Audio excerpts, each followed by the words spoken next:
I'm Brad Smith, and this is Tools and Weapons. On this podcast, I'm sharing conversations with leaders who are at the intersection of the promise and the peril of the digital age. We'll explore technology's role in the world as we look for new solutions for society's biggest challenges.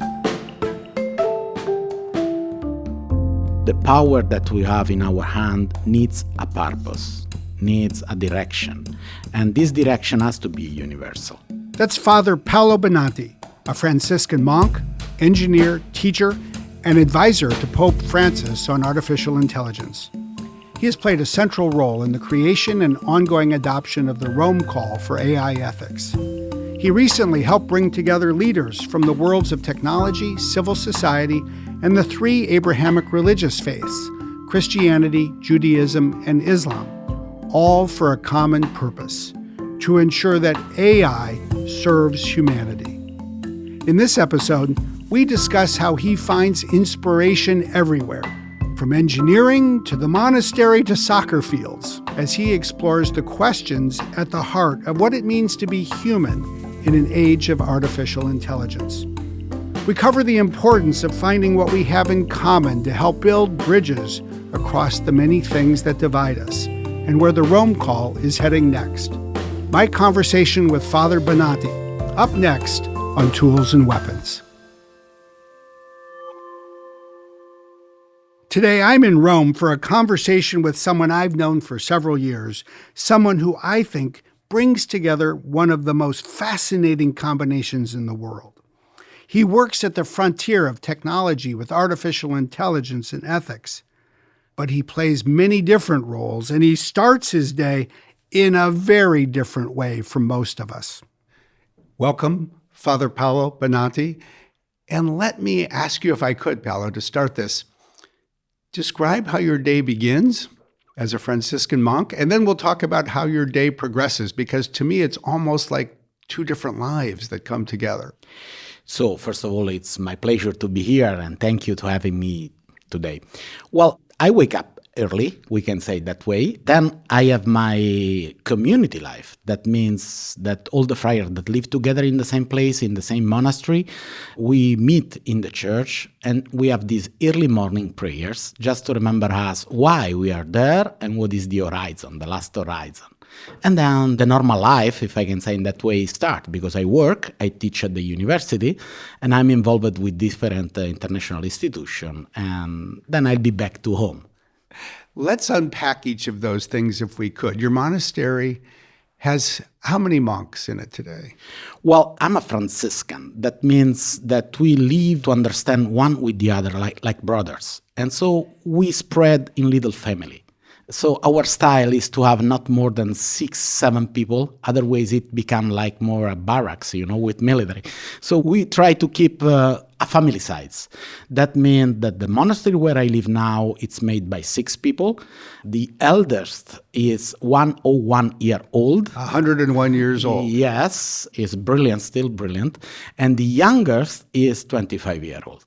And is everyone in your monastery an academic, a professor by training, or before retiring? Yes. The fact is that monastery is in the center of Rome. And so it's really convenient to work with academy or other stuff. The older one, before he get retired, he was involved with the Vatican in international relationship in force of his background. Then we have music professor, we have philosophy professor, we have spirituality professor, we have ethics professor like myself, and we have students too. And then you leave the monastery. To see you walking in the streets of Rome is to see someone with your robe on, even if you have your jeans and sneakers on underneath. But you head off to the rest of your day.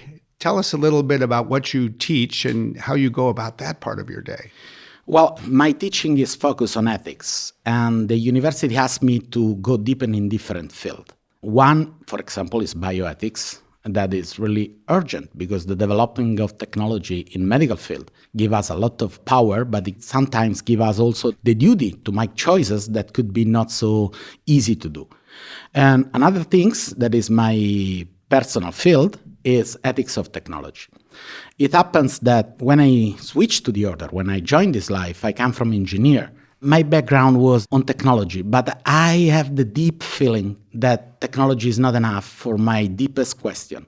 What does it mean to be human? What does it mean to live in this century?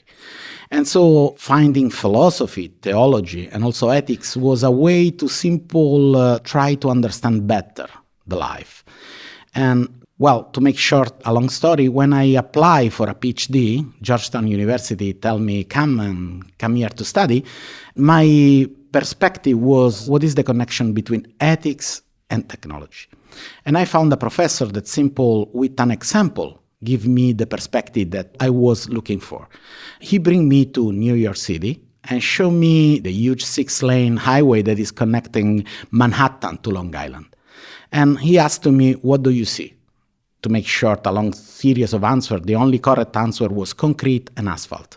Then he bring me back to a public library in New York when I can read the life of one of the most prominent politicians in New York, Robert Moses, that was the one that made the projection of the highway, the last century, and he has a real clear view of the society. The best part of the society has to be for the best part of the city, so there has to be this matching.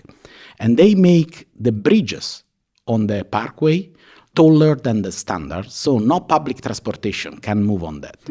And the summary of the lecture was, every technological artifact is a displacement of power, is a form of order.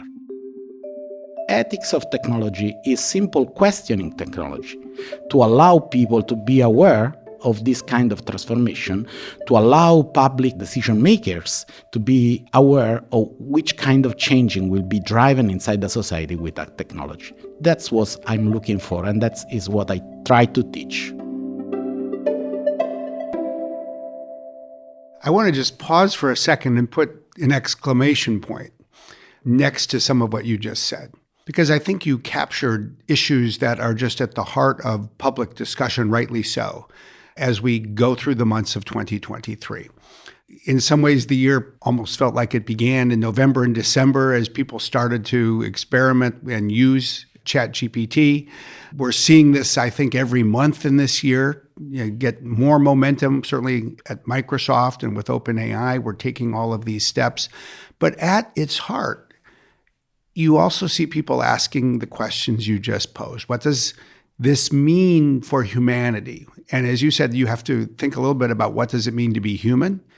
What does technology mean when it intersects? How do we govern this intersection? Just as you were saying, a little bit like how you govern the connection between Manhattan and Long Island, in a way that takes us to another part of your journey. You're not only teaching at a great university in Rome, you're not only building on your engineering expertise and ethics, but you have emerged in recent years as really the great technology and ethics advisor within the Vatican, including to Pope Francis. How did that happen? Oh, sometimes you didn't project the results before you do it. Everything happened with human connection, simple with the people that you meet, discussion that you have. And when you pose questions and people say, this is the same question that I had in my heart, that happen that you find people that are connected. And the same things happen with Microsoft. I meet people, and with sharing with people this deep kind of question, you build up a place in which those questions could be simple asked. And that happened also in the Vatican, in the Holy See. So simple questioning technology, not in the way in which someone would like to control and limit it, but just asking why, and not how much is too much, but why. And that happened that this connection arise and grow. And at the end, I'm here now. It's fascinating because it does take a village of similarly thoughtful individuals, is the way I would put it. And you have that here in the Holy See. You are at the intellectual forefront of this. Your boss, so to speak, one of them, Monsignor Paya, the Archbishop. Tell us a little bit about the role that the two of you play together on this. This is a story that comes from the past, in the sense that when I grew up, when I was a child, Monsignor Paglia at that time was my parish priest. I was not yet an academic, but I was good playing football, and sometimes with my ball I break sunglasses in his parish, but this is another story. But that made me know him, and he knows me. So when my interest, my academic interest, my contacts, and my connection grow up to a certain amount of intensity, I be back to him and said to him, look, we can do something really good. He heard me. He said, yes, I think that this is the next big thing. And together we start to build inside the Vatican, inside the entity that is running, that is Pontifical Academy for Life, a special section in which protecting life means to understand how to remain human in a so powerful moment for technology. And this is the start of the story, and then everything happened slowly and then fast, like nowadays, because as the technology is growing up, and as we saw that the technology is taking a major slot of our life, I'm talking about the pandemic. During the pandemic, everyone at one point saw that digital environment are needed for our life. So this is that start as a side option, become much, much more central and much, much more important. And this is where we are now. So every day that we are much more connected and much more in touch with powerful tools like ChatGPT, we are much more asking to ourselves how to remain human, how to humanize technology. And I think that notion of humanizing technology is a big part of what you are working to do here. And I would just note that even with the best efforts that you have brought and that Monsignor Paya has brought, I'm not sure it would have had the impact that it is now having without the critical sponsorship of a Jesuit, in this case, Pope Francis. And you've noted, you and I have met and conversed together with Pope Francis. Not every pope in the history of the Catholic Church would have necessarily embraced this topic the way he has and has supported you. What, in your view, makes Pope Francis different? Well, first of all, if I have to answer in a faith perspective, is the one that the Spirit is giving to us in this time. So this is the first answer. The second one is also that he came from the other side of the world, actually, and he saw the differences in the world, and he saw also how much things are going and how much we need to change the attitude of the church. If I can express it with a joke, with a sentence, he moved the church from a valser, really German dance, to a tango, really Latin American one. And with tango, you are more passionate about the dance. And he's passionate of the human beings. He's passionate of everything that is touching the human life. So when we talk to him and when we say to him, look, we are changing the human life, he was immediately at the stake of the question. And he said, that's important, let's play that game. This has manifested itself in many forms, but I think the most tangible has been what is now called the Rome Call for AI Ethics, something that you and I were together here in Rome in February of 2020, literally just a couple of days before the whole world closed down. Thankfully, we were here before then. We signed it. There are many people who know about it, but many people who do not. From your perspective, not just being present at the creation, but in many ways being one of the creators. Tell us about the Rome Call. Well, Rome Call, once again, is an end of a journey and the starting of another one. The end of a journey was also the way in which I get in contact with Microsoft, because it happened at the Italy embassy at the Holy See, and talking about the algorithms, ethics, and artificial intelligence. And one of the Microsoft, Pierluigi Del Pino at that time, came to me and said, well, it's interesting what you're saying because it's really near to the feeling of our company. And we start to have a discussion. And in the discussion, I discovered that the question that I was posing has a huge resonance also in company, also in what the company are doing. And we start to think with Microsoft and other people, simple, let's do something that could be an advocacy for this humanistic approach to technology. Let's try to call all the goodwill people around the world that would like to have a positive contribution to work together because that could happen. And then we start to draft this idea of this manifesto, this call, and it happened that the manifesto was written down, the call was written down, and it happened that huge company, huge government, huge international institution, not only Catholic Church, but also the Food and Agriculture Organization, part of the United Nations, jump in and said, it's the same things that we would like to affirm. And Ron Cole arise. It's interesting because it was a tough time. Ron Cole, if you remember, in 2020 was the last public event held before the pandemic spread out and locked ourselves in.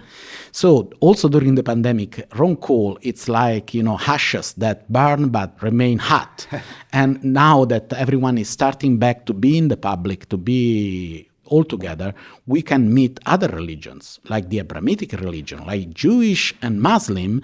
And the unbelievable thing is that for the first time, we are agreeing on something.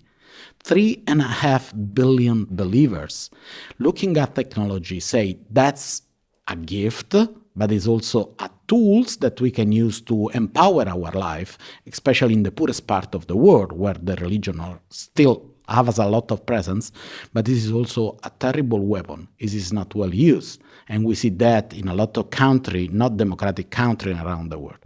And so the urgency of that collect people around the Ron Cole, and Ron Cole become an echo chamber for a goodwill messages. And I'm so surprised on how things are going. There are so many interesting layers, if you will, to this conversation because, as you put it, the Ron Cole is an advocacy call for a humanistic approach to technology. One of the many things I like about the Ron Cole is almost the three dimensions that I see in it. One is this set of ethical principles that speaks directly to people in, say, the technology sector, the principles that they need to apply as they create AI applications and tools and the like. The second is to all of us in the technology sector much more broadly, to really think about how we can use this new technology to serve all of humanity, especially, I would say, in a call that comes from Pope Francis's focus on ensuring that we really think hard about how to serve the poorest of the poor around the world. And I think that's just a fundamental opportunity that has been opened up. And the third dimension, which I find so interesting, something you don't tend to see, certainly in every set of principles for AI and ethics, is also to focus on not just ensuring that this serves every person, but our planet, our home, our common home, as Pope Francis says, in short, the sustainability needs. So these three dimensions have come together. Yeah, it's like a well-made knot. When you have a knot, you have to tie together all the different elements. And this is what's happening with Pope Francis. If I can frankly speak, I have to say that this Pope has a huge ability to set the agenda. He opened up two new topics, environment and also the peace coexistence of people around the world. And it opened up these two topics just before it became the main agenda point in the worldwide news. And these two principles was really clear to all the church because it gave to the church these two urgency pillars, working one way and another way. And so Monsignor Paglia, myself, and all the people that are in contact with him, simple breath of that and try to express it in a public document like the Ron Cole for AI ethics. And this is interesting, because we are not simple say we have to use a precautionary principle. We are pushing the limit of the call to include all the common house, to use the Pope Francis word, all the environment, and also every human beings on the face of the earth. That means to not left behind anyone.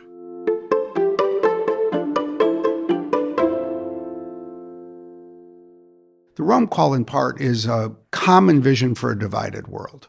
And so to bring together leaders not only of the Catholic Church, including Pope Francis, but of Judaism, of Islam, all together, three religions, as you said, that reach more than 3 billion people, but religions that sometimes, including in our own generation, have been characterized or thought about as part of the divisions of our world, but here everyone has been united.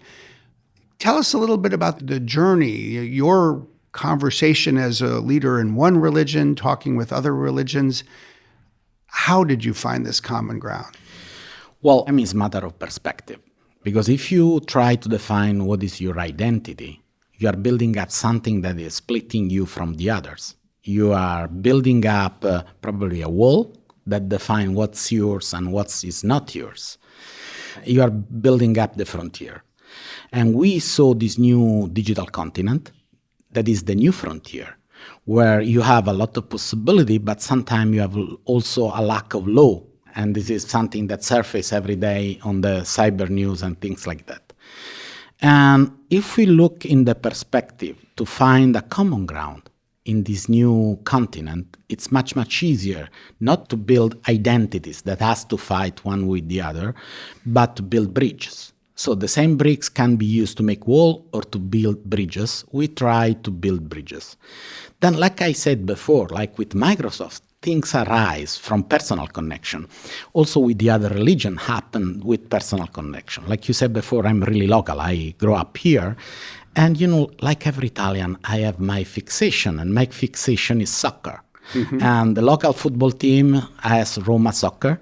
It's also the fixation of some Muslim and some local Hebrews. And so starting from soccer, we can say we can build a common ground to build also much more important things. It's important to recognize that we can stay together because there is a democracy, because there is something that is common for every one of us. No one should be above the law. No one should be above the common ground that allow us to stay together as a citizen in a common environment. Ron Cole is taking this pillar, bringing in this pillar all the unique wisdom tradition of religion. So we are asking every one of us in his own religion to bring the best of the wisdom that he has to contribute to keep the humanity and environment at the center of our effort. It was fascinating to me being here this week in this conversation. And of course, these three religions, which people think about typically as being different, share an obviously common set of roots. And as I listened to each of the religious leaders speak, they each captured one of the common themes, that each promotes the advance of knowledge, and then the use of that knowledge to benefit humanity. And that also strikes me as something very important here that people who are listening to this might not think of in their first breath. Oh, yes, that's what religion does. It helps encourage the advance of knowledge. Have you found that element to be important as you've been talking with your peers in these other religions? Religions and churches are not made only by clergy. It's also made by a lot of faithful. And those faithful teach at university, are involved with technology. They are engineers. They are also people that work in law. And so the unbelievable things was when we was projecting to have this event is to see how believers of the three different religions that are simple working on those fields would like to join us. And said, I'm so happy that our leaders speak about this topic because every day I face this challenge, and to have the ability to discuss it also with a religious perspective is what I'm needing about that. And I think that this is interesting because, culture is changing, and be a positive contributors to a culture of openness, or to a culture that simply allow tools to benefits the majority of people, also with, let me use a metaphorical expression, blessing of religious perspective. It's something that can help in that direction. And it's something that simply surprised me.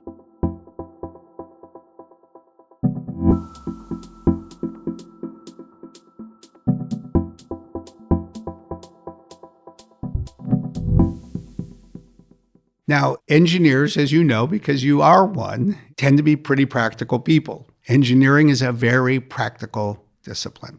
For the engineers who might be listening, people who might be going to work today and creating an AI application, what do you hope they will take away from the Rome Call? Well, the first thing is that they are not alone. It's not just a matter of engineer.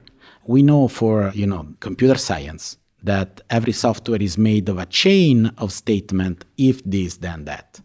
Well, every time that you say if this, it's not just a matter of number, it's not just a matter of numerical values, but it's also a matter of ethical values. And so if an engineer can achieve that in every line that he wrote, is writing the possibility to build a better future altogether that will be really, in some way vocational. It could be really inspiring for them to know that they are doing the same things that once during the Renaissance, other engineers doing in city like Florence or around the world. So they can build something that is not so only workable, but is also beautiful. That could be a beauty producer for the next century. And that could be really interesting for a really practical man like I was as an engineer.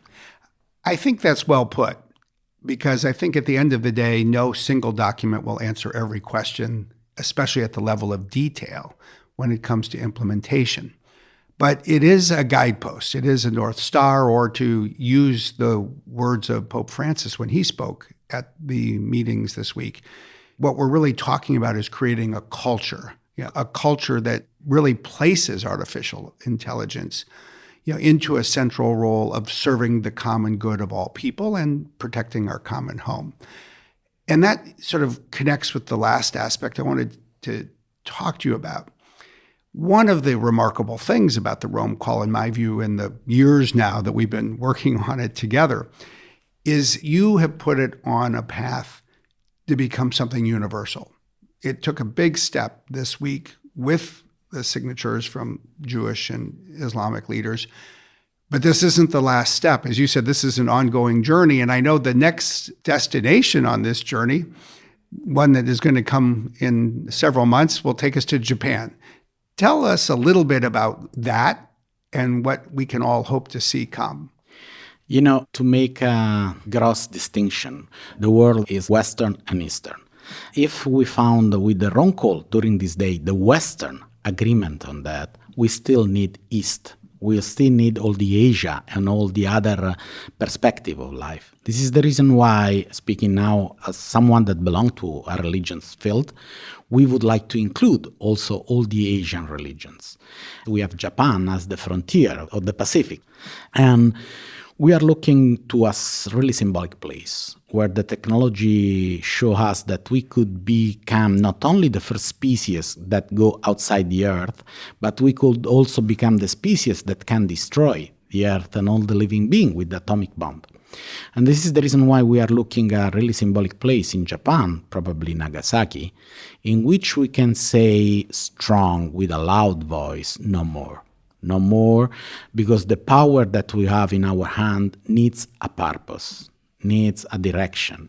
And this direction has to be universal, because it has to be something that can bring us in the next century as a next level of quality of the human life on the earth.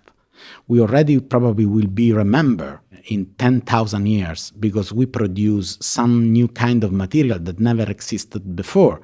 And it was the kind of atoms that we produced when the first bomb exploded. Try to be remembered as someone that produced something good. And this is the idea of bringing the Rome Call to the Japan, to the other religion. This is this idea of push for universalization of the principle and of the good perspective that are included there. It's a long journey. We are working hard on that. Thanks you also to you and all the effort that you are putting on that, and also to spreading to everyone that is important to take at the core of our mission what is the human beings and what is the environment. And I think that captures something that I have to admit would have never thought about when we first started working together on this. On the one hand, it was clear that this was an effort to ensure that technology would serve humanity. And I remember the first meeting I had, you were there as well, of course, with Pope Francis. And at the end, he sort of held my hand and wrist and said, "Don't lose your humanity." I think the Rome Call is actually on a path to do even more than put humanity at the center of technology. It's helping all of us recognize the common bond in every part of humanity. And I think that is a gift, that perhaps a new form of technology is just giving us the opportunity to hold a mirror up to ourselves and recognize that the world may be divided, but we all have so much in common at the same time. You know, there is a famous philosopher that say that every time we take an action, there are unwanted results that go beyond our purpose. And I think that it's really true also in a wrong call for AI ethics. Yes, of course, we focus ourselves on technology, but what we are witnesses that is a new way that is arising among religions to stay together in a different way, in a peaceful way. And we are seeing also what you just underlined. We are seeing that there is something of humanity that goes beyond division, beyond frontier, beyond believing, beyond everything. And this is at the center of the wrong call. It's not the first topic of our intent when we wrote it, when we joined it, but now we have to recognize that it is surfacing on that. And I think that is one of the wonderful gifts that technology, innovation, and the goodwill of people can bring us to the next century. Well, let me just close by saying thank you. You are the engineer who became a monk and who is bringing, in a way that few people can, religion and ethics and humanity to technology and taking technology to a place that will better serve humanity. Thank you to you and for all the effort that you are putting on keeping technology human. We will keep working together. Thank you. Thank you.